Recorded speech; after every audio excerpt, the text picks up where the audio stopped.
Jalen Moore stood frozen in the principal's office, his notebook clutched in trembling hands, while the white boy who stole his proof sat beside him, smirking. "We have no choice but to suspend you," the principal said, ignoring the evidence on the table. Outside, the media called Preston a prodigy. Inside, the real genius was being erased.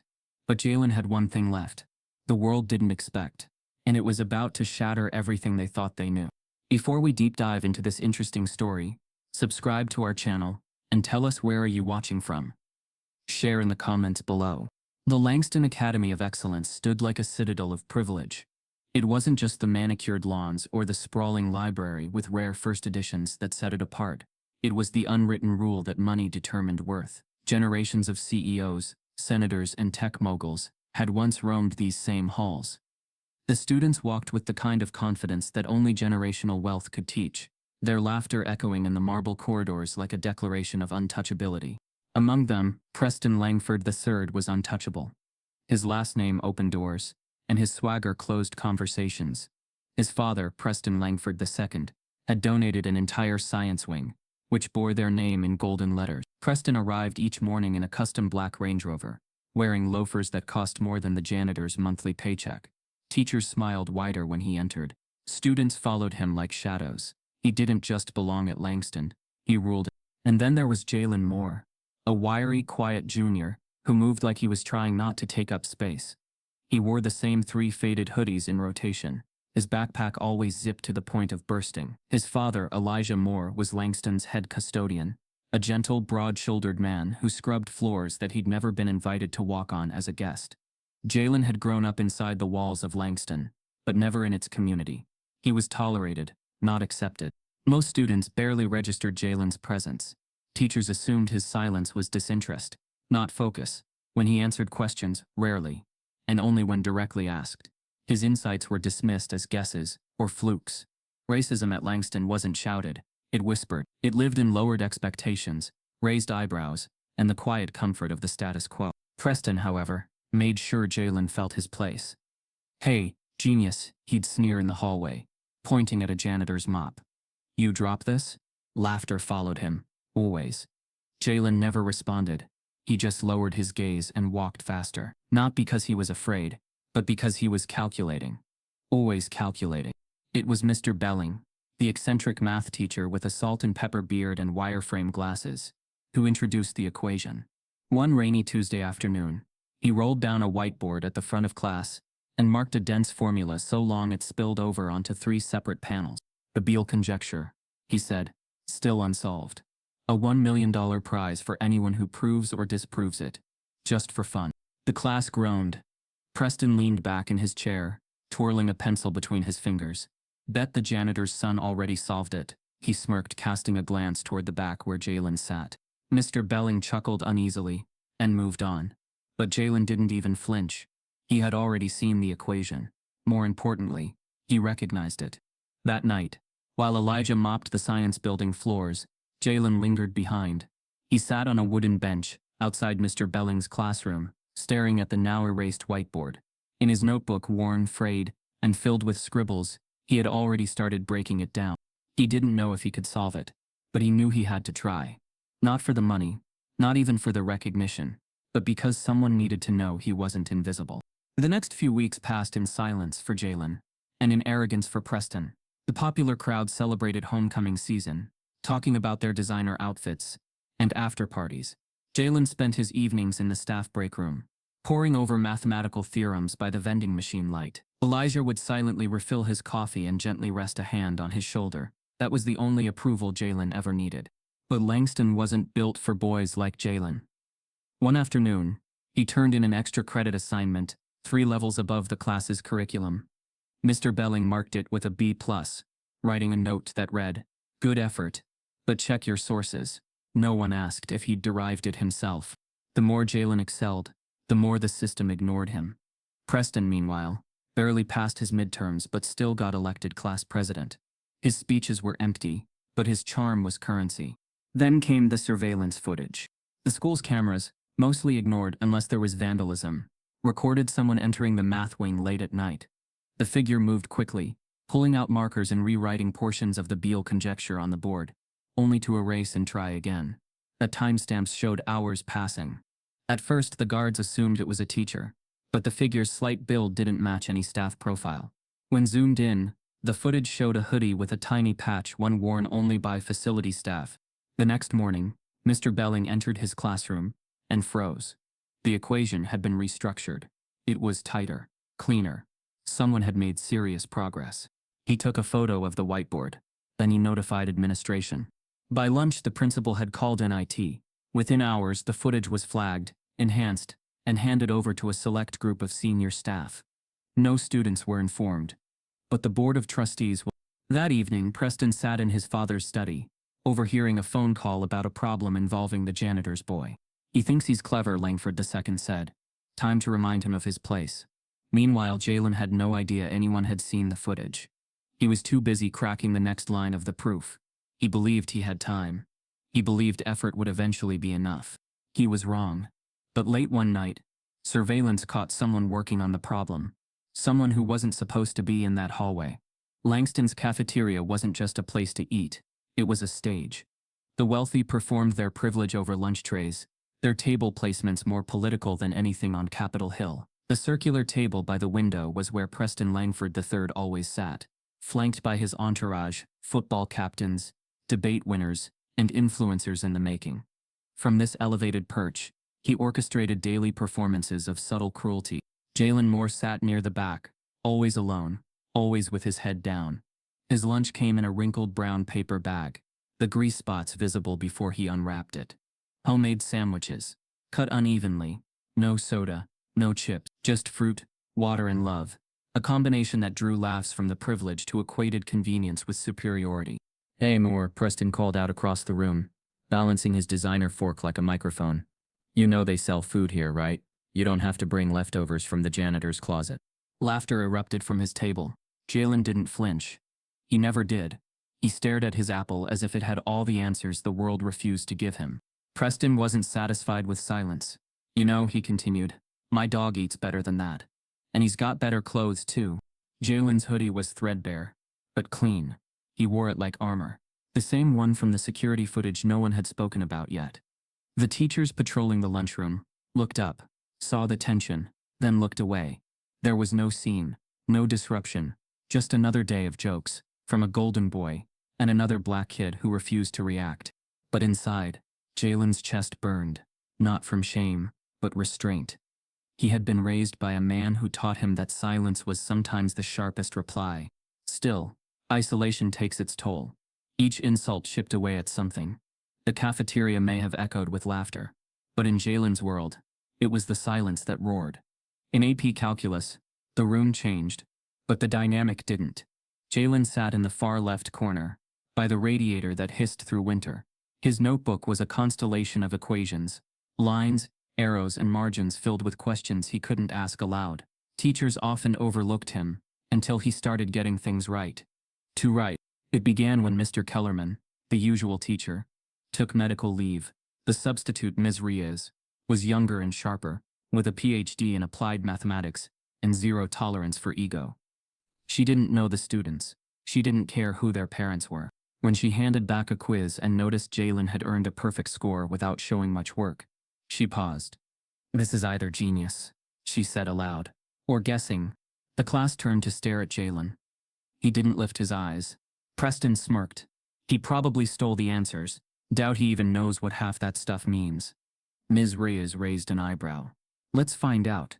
She walked to the whiteboard and wrote an equation. Long, complicated, and unconventional. Not from the curriculum. "Can anyone solve this?" she asked. Preston stretched his arms, feigning disinterest. No hands went up. Ms. Reyes looked directly at Jalen. "How about you?" A pause. Jalen closed his notebook, slowly stood, and walked to the front. Murmurs erupted. He took the marker in his hand, like he'd been waiting his whole life to hold something that mattered. The board loomed large, but Jalen didn't hesitate. His fingers moved with elegant precision. Terms canceled, variables shifted, and within 2 minutes the solution appeared like a magician's finale. Silence. Ms. Reyes stepped closer, inspecting each line. "It's correct," she said softly. Then louder. "Every single step. Impeccable." The class buzzed in disbelief. Preston leaned forward, squinting, trying to find a mistake. There's no way, he muttered. He cheated. He had to. But Jalen had nothing to prove. He walked back to his seat, face blank, but his heart racing. Miss Reyes, however, wasn't done. Let's try another, she said, scribbling a new problem. This one even harder. Before Jalen could respond, Preston interrupted. This is stupid. He's just copying stuff from somewhere. Then you solve it. Miss Reyes challenged. Preston stood, grabbed the marker, and walked to the board with mock confidence. He wrote something, then paused, erased, wrote again, then stopped. I just forgot part of it, he said. Miss Reyes tilted her head. Then sit down. Snickers spread like wildfire. It was the first time Preston had been publicly embarrassed, and it was by the one person he'd spent years reducing. In the next class, no one mocked Jalen. Not because they respected him, but because they were confused. His silence had always meant insignificance to them. Now it felt like a mask hiding something bigger. But Preston wasn't done. That night he posted a photo of Jalen eating lunch, cropped to make him look unkempt with the caption, "Genius or Janitor." Same smell. It got dozens of likes in minutes. The comments poured in. Most laughed. Some recoiled. But Jalen saw it. Not by choice. One of the girls in class showed him. He stared at the screen. Not angry. Not even surprised. Just tired. Elijah noticed the shift that night. He found Jalen not studying, but sitting in silence on his bed. You okay, son? He asked. Jalen hesitated. What does it take to be seen? Dad? Really seen? Elijah sat beside him. Sometimes, it takes being undeniable. Not loud. Not angry. Just undeniable. The next day, Jalen came to class early. He stayed late. Ms. Reyes began giving him extra problems. Advanced theoretical, outside even her training. Jalen devoured them. She made quiet notes in her planner. Emails were sent. But while Jalen's mind ascended, Preston's grip on the narrative began to slip. He couldn't stand that someone like Jalen was becoming visible. So, Preston did something petty. He slipped a fake cheating note into Jalen's locker, then found it and brought it to the principal. But there was one problem. Security footage showed Jalen nowhere near that hallway all day. The administration dismissed it quietly, but never reprimanded Preston. They never did. Still, Ms. Reyes found out. She pulled Jalen aside after class. Some people need to step on others just to feel tall, she said. But what you're building, no one can take that from you. Just keep going. Jalen nodded, then opened his notebook. Inside, a new equation waited, one even she hadn't dared assign. The answer Jalen gave in front of the entire class stunned everyone, including the teacher. The next morning arrived with a strange tension in the hallways. Word had spread, though quietly, through whispers, through looks, that something was happening with the janitor's son. No one said it directly. No one asked Jalen, but eyes lingered longer than usual, like they were waiting for him to trip, to break, to prove he didn't belong there. Meanwhile, the whiteboard in Mr. Belling's old classroom never stopped calling to him. The Beal conjecture, an equation that had haunted mathematicians for more than a century, stood like a monument to brilliance. And Jalen wanted not glory, not wealth, but recognition. A moment where someone saw him, and didn't see a mop in his father's hand. Preston took a different approach. He stood next to the equation after school, and snapped selfies beside it, chin tilted upward, pretending to solve it. In one picture he stood holding a marker without writing a single thing, posting it with the caption, "Feeling smart today. Might solve this and grab $1 million." It got hundreds of likes. Comments flooded in, calling him a genius, a prodigy, an icon. There were no photos of Jalen, just security footage no one was showing him. That night, Jalen sat with an open notebook on the small wooden table in the janitor's break room. The walls smelled of bleach and pine cleaner, lit by an ancient humming fluorescent bulb. His father was on the floor, replacing a broken tile, grooving the cement smooth with careful, practiced hands. "You're doing that thing again," Elijah said without looking up. "What thing?" Jalen asked, eyes still on the page. "The staring. Like you're trying to pull the answer out of the air." Jalen exhaled through his nose. "It's there. I can feel it. I just need to find the right angle." Elijah stood slowly, knees creaking. "Let me see it." Jalen slid the notebook across the table. Elijah sat, wiped his hands on his pants and took a long look. For anyone else, the pages would have seemed chaotic. Lines crossing lines, numbers stacked on numbers. But he saw it. The structure. The hidden rhythm. He knew enough to detect genius. Because years ago at night, while mopping floors at MIT, he'd stayed to listen to lectures. Some professors ignored him, others spoke to him, like he wasn't fully human. But the math, they couldn't stop math from being pure. You're close, Elijah said, gently pushing the book back. Just don't rush. Jalen nodded. If I solve it, will they believe me? Elijah didn't lie. Not tonight. Not to this son who was walking an invisible tightrope. He simply said, you solve it anyway. Hours passed. Midnight came and went. The break room clock ticked beside the vending machine. Each second sounded like judgment.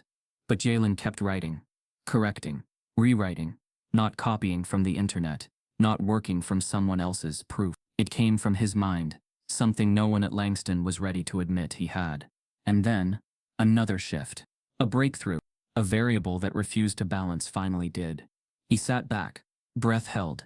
In that moment, time felt suspended. All the insults, the stares, the assumptions, they were still there, but they were smaller. He'd done something real, something lasting, something that couldn't be erased by money, or whiteness, or cruelty. He wrote down the final line, slowly, carefully, and for one quiet, almost sacred moment, he allowed himself to believe that brilliance could break chains. The next morning, he put his notebook in his backpack and headed to school early. He wanted to speak to Miss Reyes, not to brag, but to ask if he was on the right path. But she wasn't there. Instead, two teachers stood near the front desk discussing something in low tones. Entire notebook, front to back. One whispered, "Did you see the work?" The other asked. "I saw enough to know it's not possible. A student like that? It doesn't add up." Jalen felt his stomach tighten. He walked past them, pretending not to hear. He made it halfway to class before a voice stopped him. Jalen Moore, came a firm voice. He turned. It was Mrs. Whitaker, the vice principal. Her expression wasn't angry. It was worse, calculated. "I need you to come with me." He followed her down the hall, past the classrooms, past the science wing, all the way to the front office, where the principal and two counselors waited. His notebook was on the table, open, exposed. "We found this," the principal began, his tone almost paternal. "One of your teachers turned it in." Jalen swallowed. "That's my work." The principal nodded slowly, like someone pretending to consider a possibility he'd already rejected.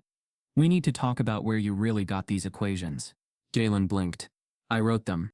A silence hung in the air, heavy, accusatory. Counselor Barnes leaned forward. "Jalen, it's okay if you copied something from the internet, or borrowed it from a professor, but claiming you wrote this? That's dangerous. Dangerous. Not ambitious. Not brilliant. Not impressive. Dangerous." They didn't see talent. They saw threat. "Do you think I stole this?" Jalen asked, his voice barely steady. The principal exhaled. "We think you're claiming work that doesn't belong to you, and that is academic fraud." That word landed like a blow. Fraud. "That notebook," he said slowly, "is mine. It's my handwriting. You can ask." "We already looked," the principal cut in. "In fact, someone came forward. They said you were seen taking notes from Preston's work." Jalen blinked once, twice. His body went cold. "Preston." "Of course," the principal continued. "Given the severity of this, we can't just ignore it. We have a responsibility to uphold academic integrity." Jalen's voice dropped. "So you're suspending me?" The principal nodded once. "Effective immediately. Indefinite suspension. Pending review." Elijah arrived minutes later, called from the boiler room where he'd been repairing a leaking valve. He walked in still wearing gloves. He saw his son sitting small in the chair, shoulders pulled inward. "What happened?" Elijah asked. The principal explained everything as gently as someone could while still implying his son was a liar. Elijah listened. Quiet. Still. Then he spoke. "My son has been doing math. You wouldn't understand in rooms you've never entered. And you think he stole it?" The principal cleared his throat. "We cannot confirm." "You didn't try," Elijah said. Not loud. Not angry. Just true. He placed a hand on Jalen's shoulder. "Let's go." They walked out. Past kids staring. Past teachers who lowered their eyes. Past a system that believed brilliance had a color, and it wasn't theirs. But behind them something moved. A teacher had been watching. Someone else had seen the notebook. And this time, Someone wasn't staying silent. Not everyone at Langston was blind. Not everyone believed the lie. But the damage was done. Jalen had been erased. Again. Brilliance punished. Genius dismissed. As they stepped outside, the sky broke open with rain. Not gentle. Not cleansing. Relentless. Jalen stood in it, letting it soak his clothes, his backpack, pages of work that might never be seen again. Elijah turned to him. "We'll fight this," he said. Jalen didn't answer, because something inside him had shifted. Not broken, but changed. He realized something. It wasn't enough to be brilliant. He needed to become undeniable. The school accused Jalen of academic fraud and suspended him indefinitely. The halls of Langston Academy buzzed with a different kind of electricity after Jalen's suspension. It wasn't spoken about in official announcements, nor acknowledged by the faculty, but it lingered in whispers exchanged behind locker doors, in the glances cast down empty corridors, and in the silence where Jalen used to sit. His absence was loud, and yet it was framed as justified. To most it was just another scandal. Another kid caught cheating. Nothing to dwell on. But to Preston, it was a victory. He held his head a little higher, his laugh a little louder. At lunch he reigned again. No longer challenged, no longer questioned. The stolen peace only amplified his cruelty. One morning he posted a video, grainy footage taken weeks ago, where Jalen was mocked in the cafeteria over his lunch. Laughter swirled in the background, Preston's voice front and center, delivering the punchline, "He's doing math with bologna sandwiches." He posted it with a caption, "Genius?" The video exploded. By the end of the day, it had been reshared across Langston group chats, private social media accounts, even a few public TikTok threads. Comments poured in. Typical. No way he wrote that proof. Always trying to act smarter than they are. Should have stuck to cleaning. The racism wasn't coded anymore. It was bare, proud, vile. And yet, Jalen wasn't watching. He was in the garage. The old chalkboard Elijah had found in a school dumpster 2 years ago had been cleaned, propped up against the concrete wall. A bulb flickered above as dust danced through stale air. The chalk screeched faintly with each movement. Jalen's fingers white and sore from friction. The blackened tips of every nail coated in powdered calculation. He worked through the equation line by line, night after night. No classmates, no teachers, just him, and the silence. Elijah stood by the door, arms crossed, watching, not interfering. "How long have you been at it?" he asked softly. "Since they said I cheated," Jalen muttered. Elijah nodded slowly. He didn't push. He just stepped inside, handed Jalen a fresh eraser, and left a steaming mug of tea beside the worn wooden workbench. Outside, the world mocked Jalen Moore. Inside, brilliance bloomed in solitude. But not everyone watching the viral storm was cruel. Miles away, in a modest New Hampshire home, a retired professor named Dr. Harold Brenner sat scrolling through the comments with narrowed eyes. The viral video disgusted him, but it was the screenshots that caught his attention. Someone had uploaded stills from Jalen's stolen notebook, poorly cropped and half-lit, in a Reddit thread dissecting the supposed fraud. But Dr. Brenner wasn't like the others. He was one of the original theorists who had published early partial progress on the Beale conjecture in the 80s. He hadn't solved it, but he'd gotten closer than most. He knew the architecture, the rhythm, and in Jalen's crooked handwriting, he saw something terrifyingly familiar. The next step, the step after his own work, a leap no one else had made. He sat up straight, pulling the screenshots into a larger monitor. Line by line, he followed Jalen's logic, sometimes unconventional, but never wrong. Each variable, each symbol flowed like mathematical poetry. Dr. Brenner's breath caught. Who was this boy? He searched the video's metadata, tracked it back to the school, called the front office. No help. He tried emailing. Silent. Finally, he found a facility contact form. It listed Elijah Moore, custodial lead. He called immediately. The phone rang once. Then twice. But the voice that answered wasn't Elijah's. It was colder, firmer, familiar. Langford residence, the voice said. Dr. Brenner blinked. "I am trying to reach Elijah Moore. It's regarding his son." A pause, then a calculated tone. "This line is being monitored due to an ongoing investigation. Please forward any inquiries to legal." The line clicked dead. Back in Langston, Preston stood in his father's office, phone in hand. "You said keep him quiet," Preston said, brows furrowed. His father closed a file. And that's what we're doing. What if someone figures it out? Langford II looked up. No one will. We own the story now. But stories, real ones, don't stay buried forever. Dr. Brenner wasn't deterred. He had enough in the screenshots to know what he'd seen wasn't plagiarism. It was original. Maybe even revolutionary. He reached out to a colleague at Stanford, then another at Caltech. Quietly, whispers of a mystery student solving Beale's conjecture began to ripple through the math world. Meanwhile, Jalen hit a wall. One part of the proof, just one, refused to bend. He rewrote it 6 times, then erased it all. Started again. His hand cramped. His back ached. He pressed his forehead against the chalkboard. What if I'm just wrong? He whispered. Elijah, seated behind him, said nothing. Then, after a pause, he rose, took the chalk, and wrote something, 3 lines, beside Jalen's stalled section. Try this, Elijah said. Jalen stared at the numbers. His mouth opened slightly. How did you? I mopped the back of a dozen lecture halls, son. I didn't just listen to trash cans. Jalen smiled for the first time in weeks. The new approach opened doors.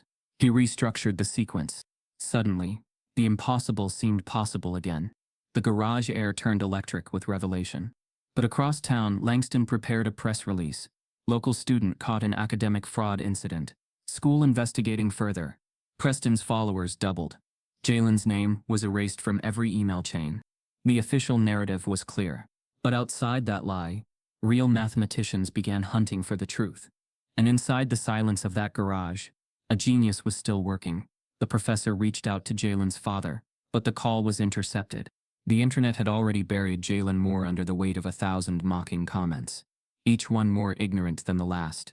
The video of him being ridiculed in the cafeteria kept cycling, pushed by algorithms, boosted by racists, and absorbed by a society trained to doubt black brilliance. His name was synonymous with scandal at Langston, reduced to a cautionary tale about false genius.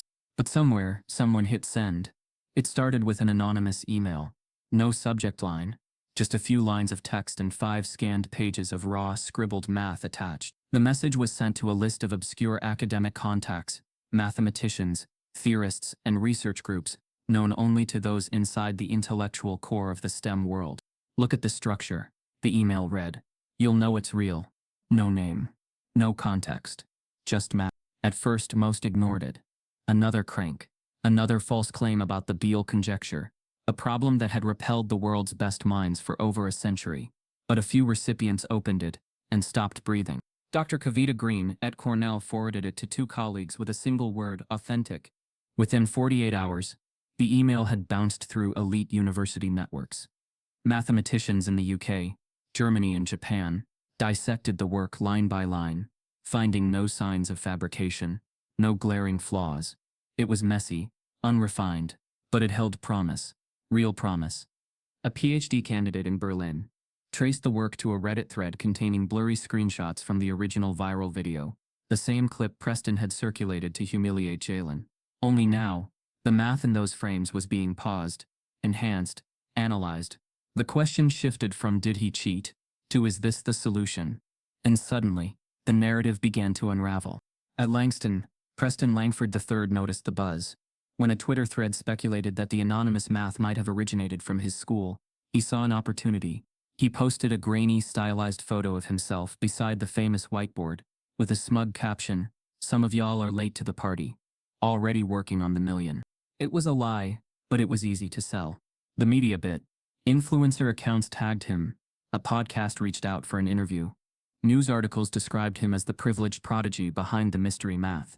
The Langford family leaned into it, issuing vague statements about Preston's early aptitude and long nights in the lab. But truth has a way of surfacing, especially when someone refuses to let it drown. Dr. Harold Brenner hadn't forgotten his intercepted phone call. He drove 9 hours across 3 states, a folder of printed screenshots on the passenger seat beside him. He arrived in the dead of night, outside a modest, worn-down house, with peeling paint and a busted porch light. He knocked. Elijah Moore opened the door, brow furrowed, still in his work uniform. "Yes?" Dr. Brenner removed his hat. "I think your son is a genius, and I've come to prove it." Inside, the garage still smelled of chalk and sweat. Jalen stood by the whiteboard, startled by the intrusion. He didn't recognize the man, But the man knew exactly what he was looking at. He approached the board, read in silence. Then he stopped breathing. Line 40. The leap. The exact leap he'd spent 30 years chasing. His voice shook. How did you get here? Jalen spoke quietly. I worked through it. My dad helped. A little. Dr. Brenner turned slowly, eyes wet. Do you understand what you've done? Jalen shrugged. Not fully. Just, it felt right. Dr. Brenner placed a trembling hand on the boy's shoulder.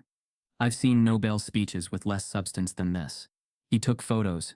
He documented. He promised Jalen that the world would know.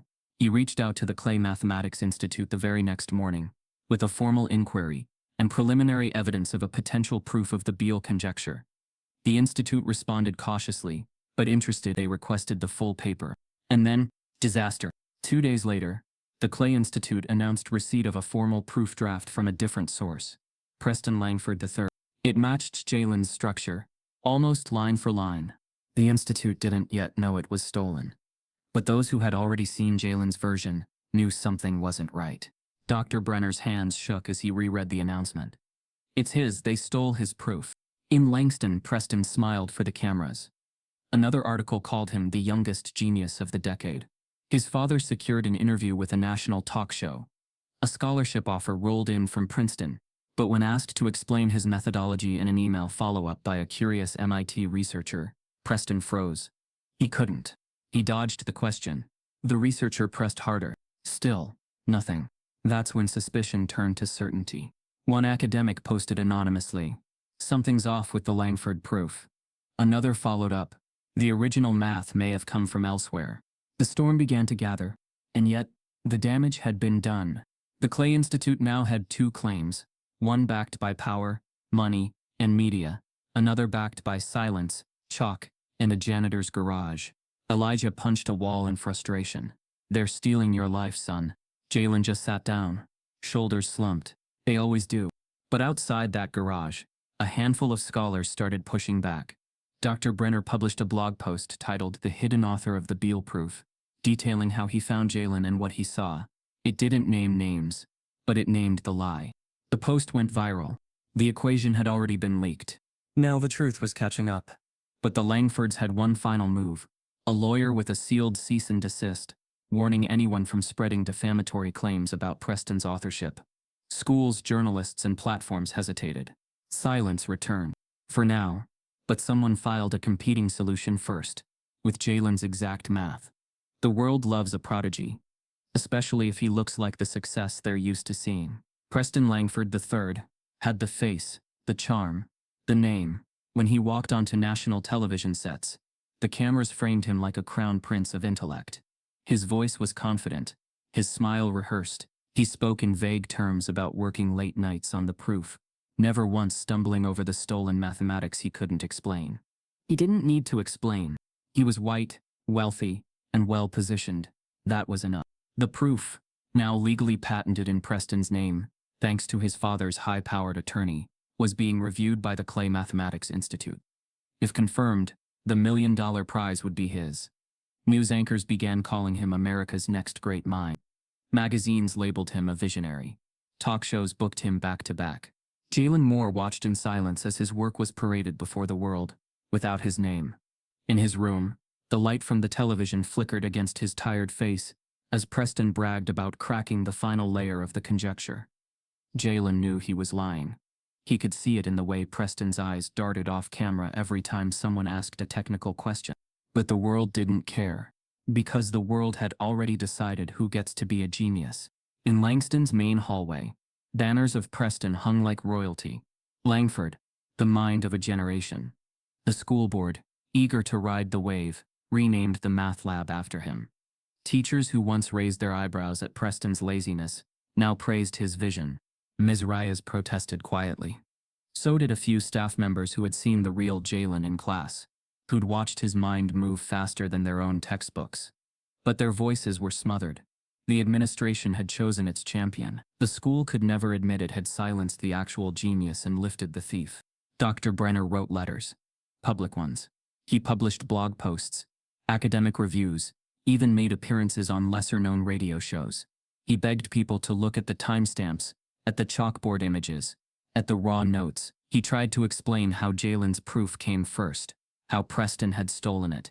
But each time his voice was buried under Langford PR teams, legal threats, and no comment emails. They've sealed the truth in paperwork, he said bitterly during one interview. They didn't just steal the math. They erased the boy. At home, Jalen spiraled. He stopped writing, stopped solving. He skipped meals, avoided calls. His mother, long estranged, sent a rare voicemail after seeing the media storm. She didn't mention Jalen. She only asked if he'd been close to the smart white boy they kept showing on the news. Elijah tried everything. You have to fight, he told his son, voice cracking. You earned that proof, that prize. Don't let them take it. But Jalen didn't look up.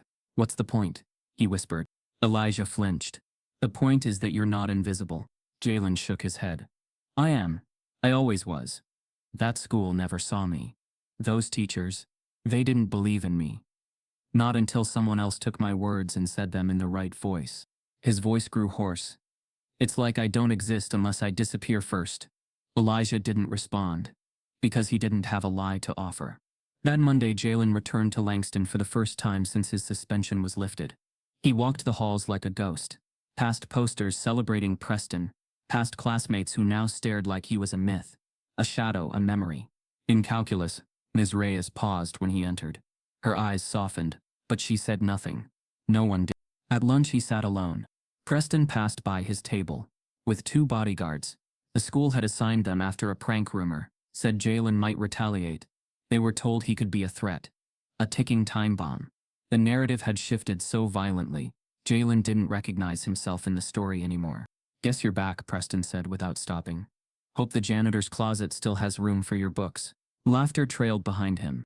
Jalen looked down at his tray. The sandwich was soggy, the apple bruised, the water warm.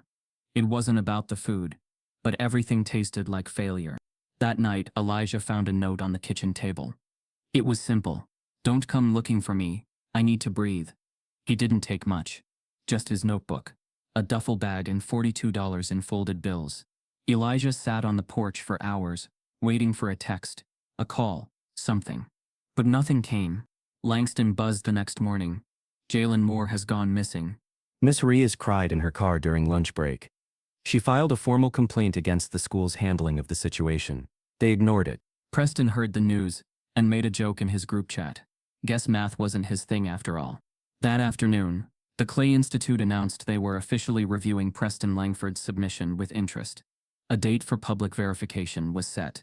The headlines read, "Teen Prodigy May Solve Century-Old Problem." And beneath those headlines, in the quiet spaces between noise, a different truth was building.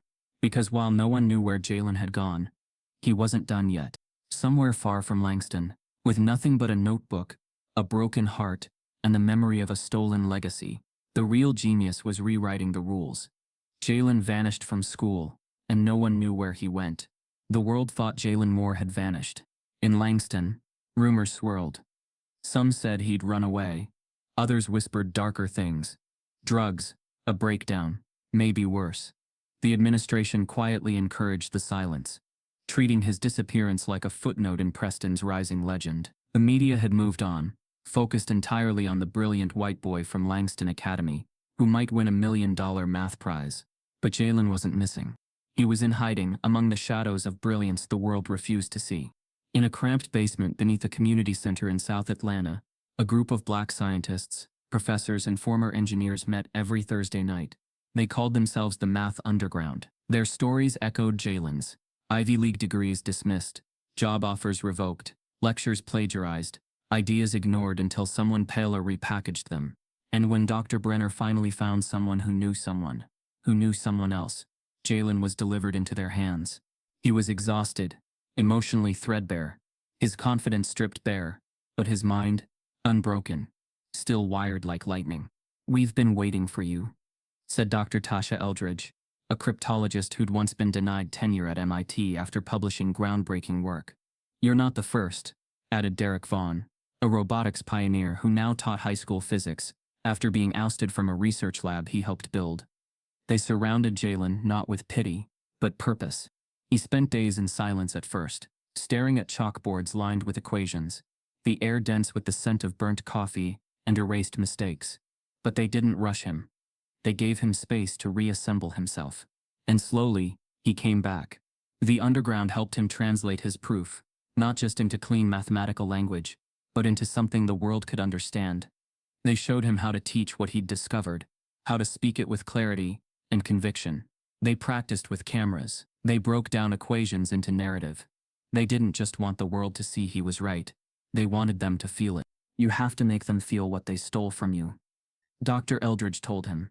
Not just in numbers, in story. Jalen listened. He absorbed. And then he began to speak. His voice was quiet at first, measured, but it carried power, weight. He described how his mind saw math, not as numbers but as music, how the Beale conjecture felt like a song missing its final note, and how in a quiet garage with broken chalk, he had found it. Word spread, quietly, intentionally. A few black-led media outlets picked up whispers of the real genius behind the Beale proof. Online, debates ignited. Who was the real author? Was Langford a fraud? The Clay Institute, still preparing for public verification, remained silent. But not everyone stayed quiet. One producer at a major network show, The Inside Hour, pitched a segment, The Teen Prodigy Who Solved the Impossible Equation. Preston was their star. Polished, photogenic. The Langford team loved the idea. They agreed. But the producers had a plan of their own. Behind the scenes, they reached out to Dr. Brenner, and Brenner connected them to the underground. We want the truth, the producer whispered over the phone. And we want it live. The plan was simple. A surprise guest, a face-off, a challenge, on national television, between Preston Langford and a mystery figure, claiming to have worked on the same proof. Ratings gold. The underground hesitated. So did Jalen. They'll spin it, he said. Make me look angry. Or unstable.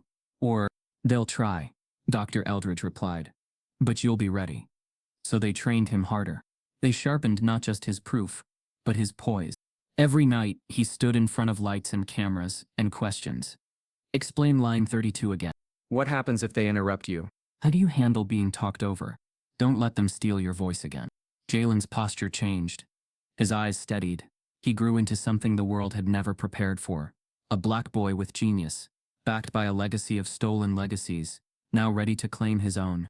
The morning of the taping, he wore a suit that barely fit, borrowed from Dr. Vaughn. The tie was too tight. His palms sweat. You good? Eldridge asked. No, he replied. Then, after a beat. But I'm going anyway. Across the country, Preston Langford sat in his green room, hair trimmed, teeth whitened, answers rehearsed. He wasn't nervous. He was born for this. He'd been told that his whole life. The segment began like any other. Glowing intro. Highlight reel. Applause. Preston smiled for the cameras, nodding as the host praised his mathematical mind and once-in-a-generation solution. Then the host shifted in his seat. We have a surprise for you today, he said, smiling. Preston blinked. A special guest, the host continued. Someone else who's been working on the Beale conjecture. Someone who has a different version of this story. The studio lights shifted. A second chair was brought out. Preston looked confused. And then, Jalen walked onto the stage, calm but composed. And for the first time seen by millions, the host announced a mystery guest who would challenge Preston live on air. The studio lights were blinding. Stage cameras pivoted with silent precision as Jalen Moore stepped into frame, his posture steady, his expression restrained. He didn't smile. He didn't wave. He simply walked to the empty chair beside Preston Langford III, whose confidence slipped the moment he recognized him. A hush fell across the audience, the kind of silence that holds breath. The host looked between the two boys, both 17, both from the same school, but treated like products of two different worlds. Welcome, Jalen, the host said, voice deliberately warm. We're glad you're here. Jalen nodded once. Thank you. Preston tried to laugh, tried to appear unfazed. So this is what this is? A stunt? You are really doing this? The host angled his body toward the camera. Our viewers deserve to hear every side of the story. We thought it was only fair to bring on someone who, according to several sources, also worked on the Beale conjecture. The words landed like a blade. Preston forced a grin. Yeah, worked, sure. The host continued. Preston, you've been celebrated as the youngest mathematician in history to potentially solve this century-old puzzle. But tonight, we want clarity. He turned to the control room glass. A whiteboard was rolled onto the stage. Let's give the audience a taste of the math itself. Something simple. Something both of you should be able to walk us through. Preston's fingers twitched. His father wasn't here to speak for him. No lawyers. No script. Just the truth in its pure form, undeniable when written in chalk. The host uncapped a marker and stepped aside. Gentlemen, explain this step in the proof. Preston, why don't you begin? The equation was familiar, painfully so. Jalen had written it months earlier, alone in the break room, while his father swept floors. Preston stared at it. He opened his mouth, closed it, tried again. Well, he said slowly, it's basically, just rearranging terms, making sure it balances. And which theorem allows that manipulation? The host asked, gently pressing. Preston blinked. I mean, it's obvious. Anyone would know that. Tell us anyway. A muscle twitched along Preston's jaw. It's just basic exponent theory. A soft murmur rippled through the studio audience. The host looked at him, then at the camera. Jalen, would you explain it? Jalen stood not proud, not triumphant, just steady. That expression requires Fermat's factorization method, not exponent theory. And it only works when the variables meet specific prime conditions, which they do here, not by coincidence, but by structure. He spoke clearly, introducing terms the audience didn't need to know, but could feel. He walked to the board, drew a single clean line. This is the pivot point, the moment the equation stops behaving like a dead end and starts behaving like a pathway forward, not a moment of arrogance. Just Preston stared, frozen. The audience watched him crack, live. Not with violence or confrontation, but with fact. The host stepped forward again, a tone of revelation in his voice. Jalen, are you saying this was your original work? Jalen turned toward the audience, toward millions of screens, toward a world that had stolen his voice before he ever spoke. I'm saying I spent months on that proof. I didn't have tutors or labs. I didn't have anyone calling me gifted. I worked in a janitor's break room because that's where I was allowed to exist. A deep, shivering silence. They said I cheated. They suspended me. They said someone like me couldn't be that smart. His voice didn't break, but it almost did. And then that same proof was submitted by someone else. Someone who had everything. Someone who never needed it. A woman in the audience wiped her eyes. The host didn't interrupt. He let it land. Then he turned, not to Jalen, but to Preston. Do you have a response? Preston's voice was thin. He's lying. The host nodded politely. Show us how. Preston said nothing. The truth was no longer something that could be spun. Across the country, the segment aired live. Twitter exploded. Comment threads surged. The wrong kid got suspended. Jalen speaks like a scholar. Preston couldn't even answer a question. This is what systemic racism looks like. He solved it and they erased him. Give that boy his name back. Within minutes, clips went viral. Jalen standing by the board, explaining the missing link. Jalen, calm while Preston stumbled. Jalen speaking his truth, measured, unshaken. The math underground watched from their basement headquarters, cheering, then crying, then sitting in reverent silence. But the show wasn't over. As the credits rolled, the host leaned toward Jalen. Thank you for your courage. I hope the world finally listens. Jalen nodded but said nothing. He walked off stage with the quiet dignity of someone who had carried his truth through fire. He didn't know what came next. He only knew that for the first time, the world could no longer pretend he didn't exist. That's when a woman, in a blazer, stopped him. She wasn't part of the crew. Her badge was red, not blue. She didn't smile. Mr. Moore? He turned. I'm with legal. Elijah, who had been waiting just behind the curtains, stepped closer. What's this about? The woman held out a thick envelope. A formal notice, she said. Your public statements today constitute defamation and intellectual property interference. We're filing suit. Jalen blinked. A lawsuit? Elijah asked, voice growing tense. The woman nodded. You are being warned to cease all claims regarding authorship of the Beale proof. Any further public statements will result in immediate legal action. Jalen stared at her. The truth was out. The world knew, and still they wanted to silence him. A lawsuit was being prepared to silence Jalen permanently. The lawsuit was swift, strategic, and surgically timed. Just 2 days after Jalen's televised appearance shattered the myth of Preston Langford's original genius, the Langford family filed a multi-million-dollar defamation suit. The language in the complaint was viciously rehearsed, weaponizing legalese with surgical racism, reputational damage, fabricated accusations, malicious intent. The headlines followed immediately. Langford family under attack from suspended student. Is the math prodigy a victim of jealous sabotage? Preston breaks his silence. This has gone too far. Within hours, Jalen went from the courageous truth-teller to the controversial teen at the center of an intellectual property war. Network anchors who had once praised his clarity now analyzed both sides. Social media grew divisive, with hashtags like Justice for Preston competing with Believe Black Brilliance. The Langford legal team made a playbook out of systemic injustice. In their press release, they cited Jalen's suspension history, twisting it as proof of prior misconduct. They used his low-income background to imply motive. They highlighted his father's custodial job, not as a testament to working-class integrity, but as a contrast to the academic environment Preston was raised in. Worse, they tried to break Jalen's credibility by attacking his mental state. They accused him of being unstable, claimed he suffered from delusions of grandeur, that his obsession with the Beale conjecture may have led to the fabrication of false memories. Jalen sat in the living room, with Elijah and Dr. Brenner, as the news played in a loop. His name rolled across the screen, in fonts too loud to ignore. They're rewriting the story again, Jalen muttered. Elijah turned off the TV. No, not this time. The lawsuit forced Jalen into silence.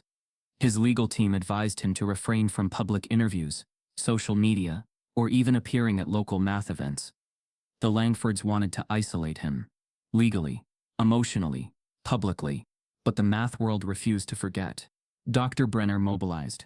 Professors from Yale, Princeton, and Berkeley signed an open letter stating their belief in the authenticity of Jalen's work. Several submitted affidavits confirming Jalen's math predated Preston's submission, and that his logical framework extended far beyond what Preston was capable of explaining. Dr. Kavita Green went further, recording a full 30-minute video breaking down Jalen's proof line by line, citing time-stamped evidence. Still, the courtroom leaned conservative. The presiding judge, a polished man with a history of corporate-friendly rulings, was known for his strict view of respectable conduct. He frowned when Jalen's lawyers mentioned systemic bias. He interrupted when they referenced class disparities, and he seemed disinterested in anything that wasn't strictly procedural. In one closed-door meeting, Jalen's legal team whispered fears that the case would be decided not on facts but on optics. They don't care about the math, one attorney muttered. They care about maintaining a narrative. Jalen kept calm, but Elijah could see the cracks. That week, Elijah made a phone call he hadn't made in 20 years. It rang 6 times before a raspy voice answered. Yeah? It's Elijah Moore, he said. I used to work the overnight shift at MIT. A pause, then a slow chuckle. Elijah. Been a long time. I need your help. The next day, a tall, grizzled man with salt-gray dreadlocks stepped off a train in Georgia. He walked with a limp, but his presence filled every room he entered. This was Melvin Rhodes, once the unspoken godfather of janitorial staff across MIT, known for memorizing physics lectures from behind mop buckets and tutoring broke students when professors wouldn't. He met Jalen with a slow nod. Didn't think I'd live to see one of us go this far. I haven't gone anywhere, Jalen replied. Not yet. Melvin smiled. Then maybe it's time they hear what I've been holding on to. From a worn backpack, Melvin pulled out a cassette tape. Old. Scuffed. This, he said, wasn't supposed to exist. He explained that months earlier he'd been volunteering in Langston's facilities for a brief stint, part of a regional mentorship program that had since been quietly dismantled. One night, while cleaning near the AV Club's storage closet, he'd overheard a conversation between Preston and 2 other students. A confession. Melvin had been testing an old handheld recorder he used for lectures. He hit record instinctively, not to spy but out of habit. He didn't realize what he'd captured until later. On the tape, Preston's voice was unmistakable. He was laughing, saying things like, "He left his notebook sitting out like he wanted me to take it. No one's gonna believe him anyway. He's the janitor's kid. I didn't even understand half the stuff he wrote, but I copied it down."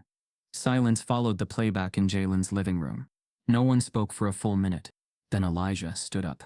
"We take it to court." Dr. Brenner's hands shook as he emailed a digital transfer of the tape to Jalen's legal team. Within 24 hours, A motion was filed to introduce new evidence.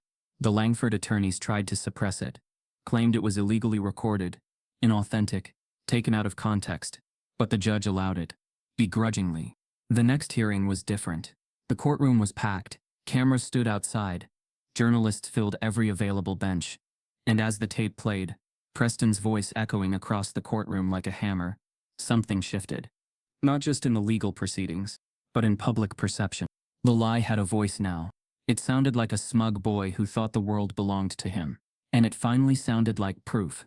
He revealed a hidden tape recorded without permission of Preston confessing everything. The courtroom fell still as the final seconds of the tape echoed off the walls. Preston's voice, smug, cruel, unmistakably entitled, hung in the air like smoke. Left his notebook out like he wanted me to take it. Dumb black kid won't be believed anyway. I copied most of it. No one's checking. No one moved. Not the judge. Not the attorneys. Not even Preston himself, who sat motionless at the defendant's table, jaw clenched, hands trembling under the table. His father sat beside him, lips pursed into a hard line, whispering sharply into his son's ear. But it was too late. The damage wasn't just done. It was recorded irreversible, and already spilling beyond the courtroom walls. By the time Jalen and Elijah stepped outside, the footage had already hit the internet. Within an hour, every major outlet was broadcasting headlines that could not be spun or sanitized. Tape reveals Langford lied about proof. Dumb black kid leaked audio exposes racist theft in math scandal. Real genius erased, nation reacts to proof theft cover-up. By sunset, Langston Academy was surrounded. Protesters lined the iron gates, holding signs that read, "We believe Jalen. Erase racism, not talent. Silence is violence." Students, parents, even alumni showed up chanting outside the towering marble building that once prided itself on integrity and excellence. Inside, chaos reigned. The school board was locked in emergency meetings. Several trustees demanded Preston be expelled immediately. Others, deeply connected to the Langford family through politics and business, insisted on waiting for due process. The divide was sharp and personal. Preston's father, Langford II, stormed into the administrative building that evening, flanked by 2 lawyers and a publicist. He demanded a closed-door meeting with the headmistress. "If you don't stand by my son," he warned, "I'll make sure this entire school burns in litigation."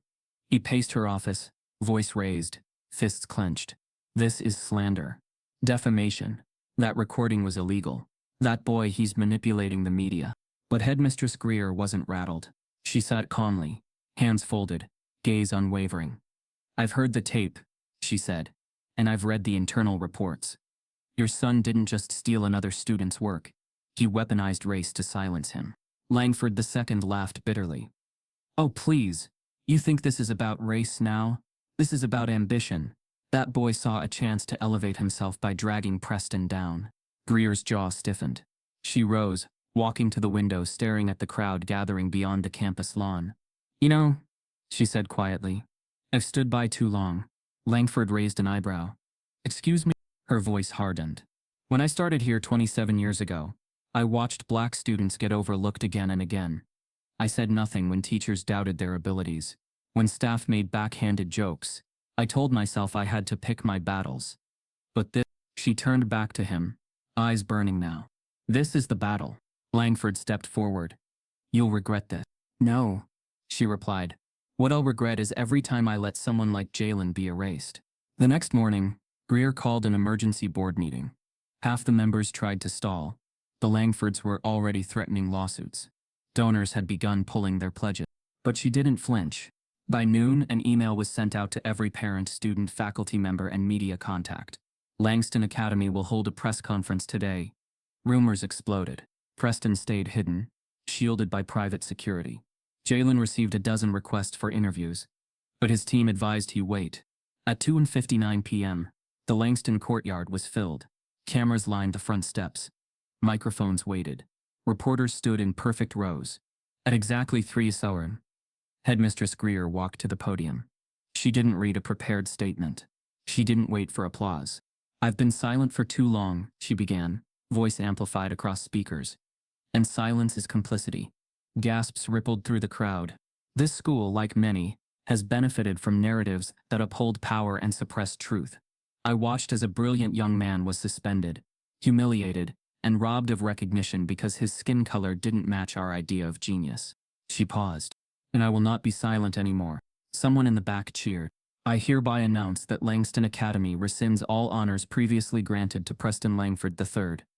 His name will be removed from campus displays effective immediately. A louder cheer erupted. We will launch a full internal investigation into administrative complicity and systemic bias within our programs, and we will do so transparently. As the crowd roared, she lifted her hand. One more thing. The audience fell silent. I am not doing this alone. She stepped aside, and from the side entrance, emerging from behind the stone columns, walked a familiar figure in a simple navy suit. Jalen Moore. His presence drew gasps, not just because he was finally being seen again, but because of who stood beside him. Melvin Rhodes, the janitor from MIT, the man who held the tape that broke the dynasty. They flanked the podium like monuments to truth long denied. Jalen didn't speak. He didn't need to. His presence was the statement. The boy they erased had returned on his own terms, in his own time, and the world was finally ready to listen. She called an emergency press conference with a surprising guest at her side.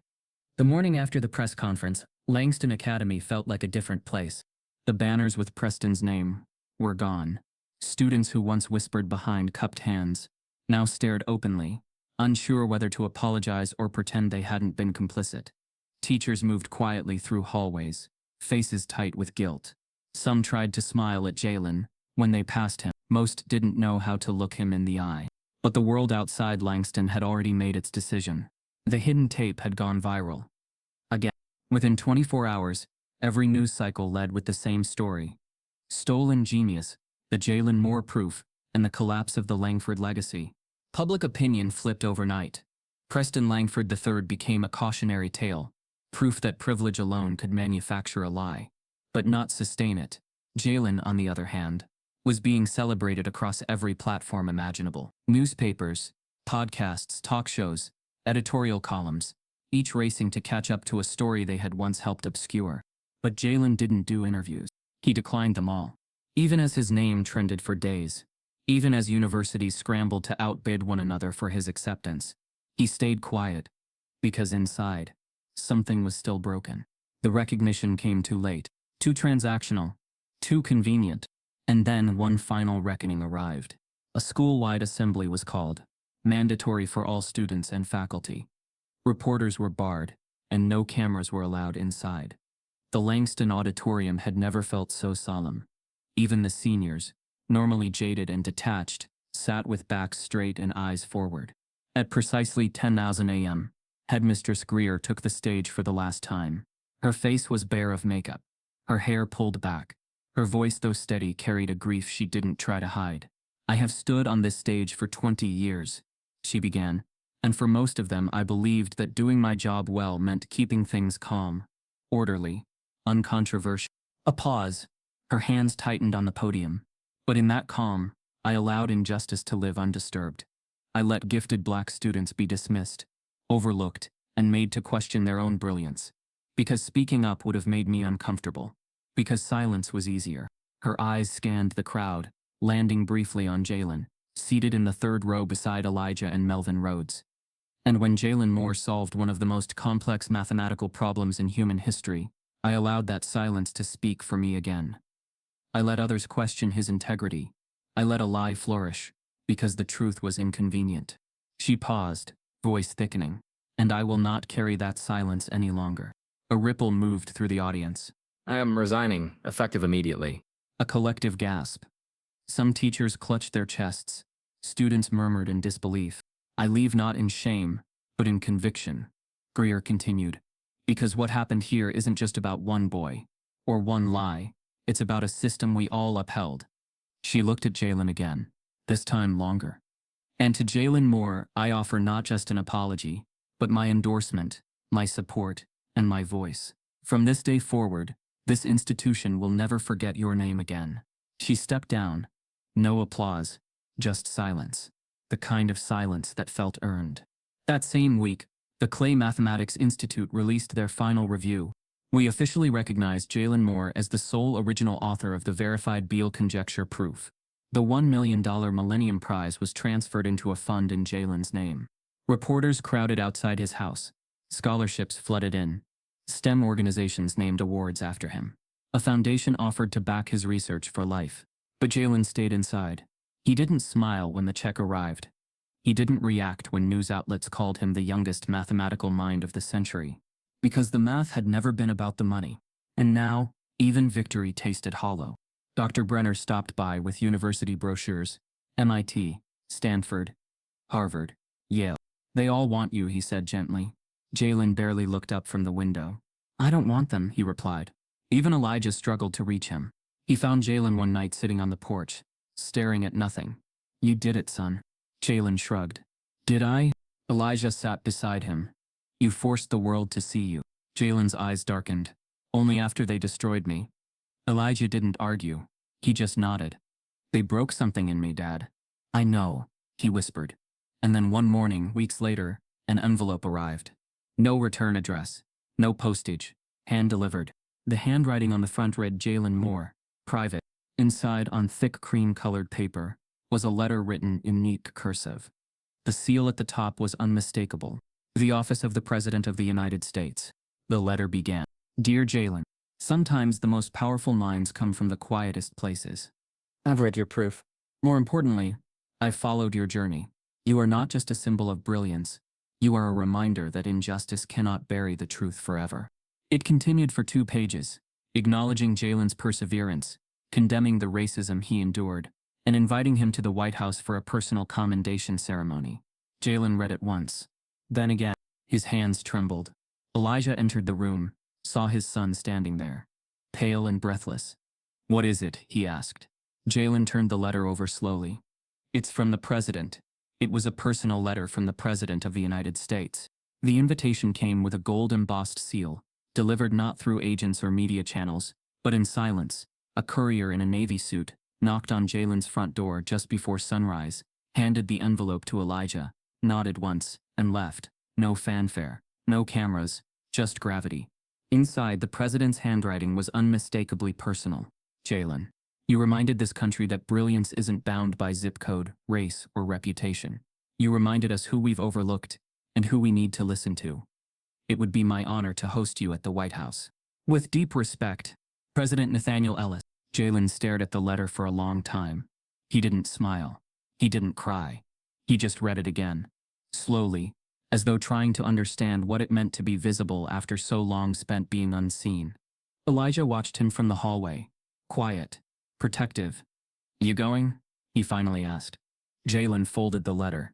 Do I have a choice? The ceremony was scheduled for the following week. It was to be held in the Rose Garden, reserved for the country's most honored guests, scientists, diplomats, heroes. Now a 17-year-old black boy from a custodial family was about to stand there with the eyes of the world upon him. When the day arrived, Washington, D.C. felt different. Streets lined with flags, news vans parked shoulder to shoulder, Secret Service officers whispering into their sleeves. The guest list included Nobel laureates, senators, civil rights leaders, and professors from every elite university Jalen had once dreamed of attending, and then rejected. He wore a suit, tailored last minute by a black-owned shop that had quietly sewn his initials into the lining. JM. Not to be erased. As he stepped onto the lawn, the cameras flashed like lightning. Flashes meant to glorify. But to Jalen they felt more like interrogation. The president stepped to the podium first. A tall, composed man, with streaks of silver in his temples and the measured tone of someone used to holding nations in balance. He smiled, spoke about math, about resilience, about the shame of a system that still questioned where genius is allowed to come from. Then he gestured toward Jalen. And now, he said, we hear from the mind who dared to finish what the world said couldn't be done. Applause thundered. Jalen stepped forward, slowly, his fingers curled tightly around the edge of the podium. He looked out across the crowd.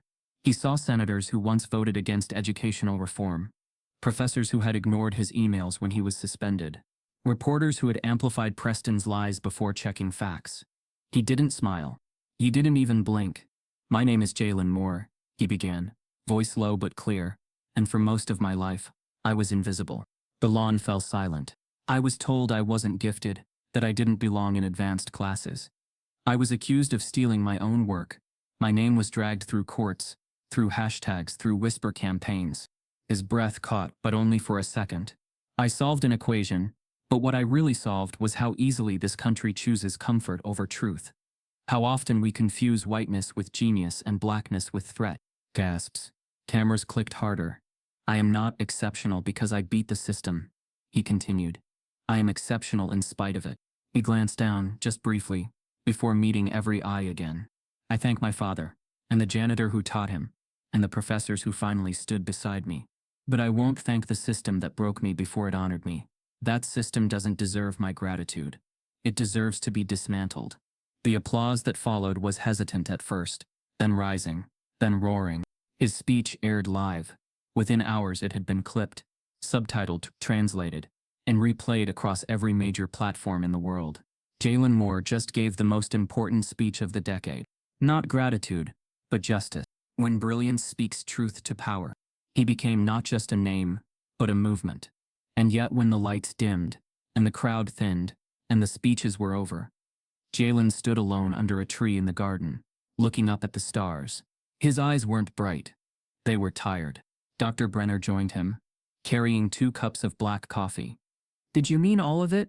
He asked. Jalen sipped once. I meant every word. You could have thanked them. It would have made things easier.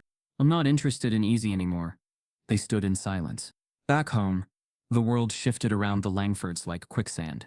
Their final appeal was denied. The lawsuits backfired, now facing defamation countersuits and sanctions. His sponsors pulled out. Prestigious circles quietly revoked invitations. The Langfords investment firm lost its biggest client. Real estate partners backed out. By the end of the month, they filed for bankruptcy protection. Preston stopped appearing in public. His face disappeared from news articles. His friends unfollowed him. But his silence wasn't the end. One morning, long after the White House ceremony, a package arrived at a local journalist's desk. No return address, just a thick manila envelope with a flash drive, a typed manuscript, and a short note. The world needs to know why. It was Preston Langford's name at the bottom of the page. The journalist, skeptical at first, clicked open the document, titled The Manifesto of a Dismantled Prince. Inside were 47 pages of raw, fragmented thoughts. A confession. A cry. A curse. Lines like, I didn't hate Jalen because he was smarter. I hated him because I knew he was. And I couldn't afford to let anyone else know that too. And this country never teaches boys like me to share the stage. Only how to steal it. But darker entries appeared too. What's the point of being born with a crown if everyone wants to melt it? You all loved watching me fall. Now let's see what happens when I disappear. The last line was written by hand. I'm done pretending to be better than what made me. The journalist tried to contact the Langfords. No answer. By noon, Langford Manifesto was trending. Some called it a cry for help. Others called it dangerous. But no one could deny the war wasn't over. Preston disappeared, leaving behind a manifesto. The manifesto spread like wildfire, first through anonymous forums, then mainstream media. Though its authorship was initially unconfirmed, the language, tone, and bitterness were undeniably Preston Langford's. The boy who had once grinned for magazine covers and shook hands on red carpets had re-emerged, not as a repentant figure seeking redemption, but as a bitter relic of crumbling privilege. Preston's words were sharp and soaked in self-pity. He blamed everyone but himself. I was crucified by the cult of wokeness. You can't be white and smart anymore without being called a thief. My life was destroyed by a janitor's son with a grudge. The document swirled with dog whistles, veiled threats, and academic elitism masked as truth-telling. He painted himself as the victim of a political conspiracy, as a symbol of traditional genius being erased by diversity initiatives and identity politics. But what stung most, what threatened to undo progress, was how many people agreed with him. Conservative pundits seized it like gospel. Cable networks invited education experts who insisted that reverse racism had replaced meritocracy. A fringe senator even read portions of the manifesto into the congressional record. Langford was a boy with promise, one anchor said. He made a mistake. Should he be silenced for life? Jalen watched in disbelief as the narrative began to fracture again. His truth, once solid and undeniable, now diluted by the murky waters of revisionism. Preston's fall had become a battleground, but others fought back. Civil rights leaders condemned the manifesto. Educators released a joint statement defending Jalen and decrying the manipulation of academic justice. A viral video montage compared Preston's manifesto with the recordings of him mocking Jalen, letting audiences hear the contradiction for themselves. Still, the damage seeped into the public bloodstream. In response to the growing controversy, a congressional subcommittee on systemic racism in education was formed. The hearings were televised.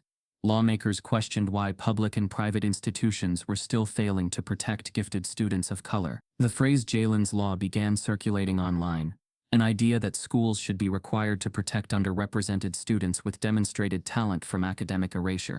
And then, a formal invitation arrived at Jalen's door. You were requested to testify before the House Committee on Equity in Education. Jalen sat with the letter in his lap for a long time. I don't want to, he told Elijah. His father looked up from the sink, drying a plate. You don't have to, he said gently. They'll spin it again. They might. I'm tired of being a symbol. You're not? Elijah said. You're a story they can't unwrite. Jalen nodded, eyes dark. That's what scares them. He didn't sleep that night. Not from fear, but from the weight of knowing that one more misstep could reset everything. He knew the hearing would be televised, dissected, politicized, and somewhere out there, Preston, wherever he was, would be watching, waiting for him to slip. But then he remembered something his father had told him months earlier. Silence has never protected us. Jalen packed a plain navy suit. The morning of the hearing, the Capitol was humming. Protesters lined the streets, some waving signs of support, others holding placards quoting the manifesto. News crews stood shoulder to shoulder, waiting for sound bites, hoping for confrontation. Inside, the room was polished oak and cold formality. Cameras rolled. Staff whispered. Lawmakers filtered in with expressions ranging from concern to calculation. Jalen sat in the second row, flanked by Dr. Brenner and Dr. Tasha Eldridge, both of whom would also testify. He stared at the mic. It felt bigger than it was, like a trigger disguised as a tool. The committee chair cleared her throat. We welcome today's panel of distinguished witnesses, including Mr. Jalen Moore, whose journey has brought necessary national attention to bias and inequity in academic institutions. She nodded to him. You may begin. Jalen stood. The room seemed to tilt. His palms were damp. His heart pounded in his ears. Every camera lens felt like a sniper scope. He stepped to the mic, looked up, and paused. Every screen watching went still. Reporters leaned forward. His hand trembled slightly on the wood. His lips parted. Jalen took the mic, then paused, shaking before his first word. The moment Jalen's voice cracked, the entire hearing room held its breath. He hadn't prepared a speech. He didn't bring note cards or recite polished phrases. He just looked into the cluster of cameras and officials and let the truth rise. My name is Jalen Moore, he said, voice shaky, and I'm tired of surviving systems that were never built for me. He paused, the silence around him dense. I didn't ask to be a symbol. I didn't ask to become a headline. I asked to learn, to be seen, to be treated like my mind mattered as much as the boy sitting next to me. Eyes began to glisten across the chamber. Jalen's hands gripped the podium as if anchoring himself to the moment. I solved the Beale conjecture in a janitor's break room, on a cracked whiteboard, using a box of sidewalk chalk. Not because I was trying to prove anything to the world, but because the world never expected it from me in the first place. He inhaled deeply. And when I did, they didn't congratulate me. They called me a thief. They called me a liar. They told me I must have cheated, because brilliance doesn't wear skin like mine. A visible shudder passed through the room. I watched another student take credit for my work, watched adults believe him without question, watched my name be dragged while his was paraded. Jalen's voice broke again, but he pressed on. I was suspended, threatened, sued, and when I finally spoke up, they tried to paint me as unstable, for daring to defend my own mind. His eyes met the faces of lawmakers across the bench. But I am not unstable. I am not a threat. I am not an exception. I am the result of brilliance that bloomed in the dark. The words hit like a wave. A congresswoman from Ohio wiped her cheeks with the back of her hand. A senator from Massachusetts leaned forward, chin resting in palm, transfixed. Even the most stoic committee members sat with stiff necks and softened eyes. Jalen continued. I'm not just here for myself. I'm here for every student who was told they were too aggressive when they were just passionate. For every black child put in remedial classes before anyone checked their potential, for every janitor's kid who never got a tutor but still outworked everyone in the room. He steadied his voice now, stronger with every word. If we keep pretending that racism in education ended with segregation, we will keep burying geniuses before they bloom. Murmurs of agreement rolled across the gallery. I don't want your pity. I want policy. I want a system where the next Jalen Moore doesn't have to survive a courtroom to be believed.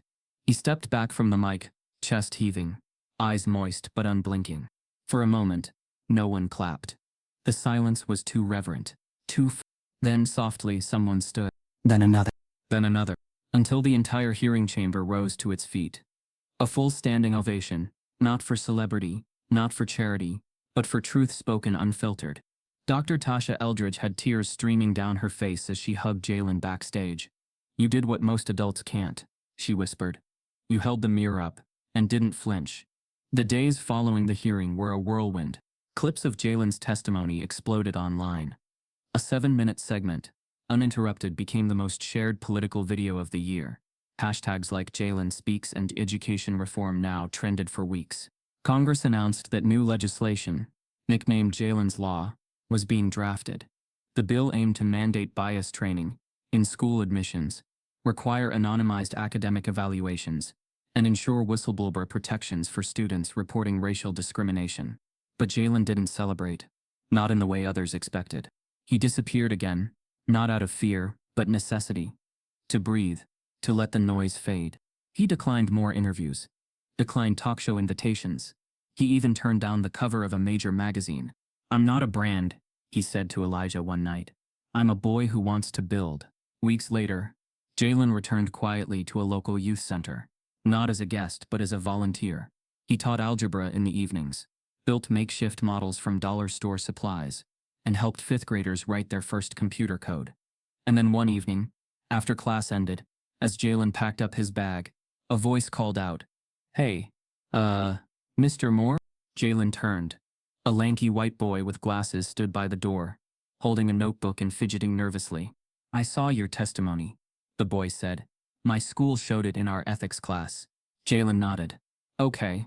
The boy swallowed hard. I'm not asking for a selfie or anything. I just wanted to ask, would you teach me, like mentor me? Not because of the cameras, because I think I'm finally ready to listen. Jalen stared at him. The boy's sincerity was awkward, unpolished, but real. It wasn't hero worship.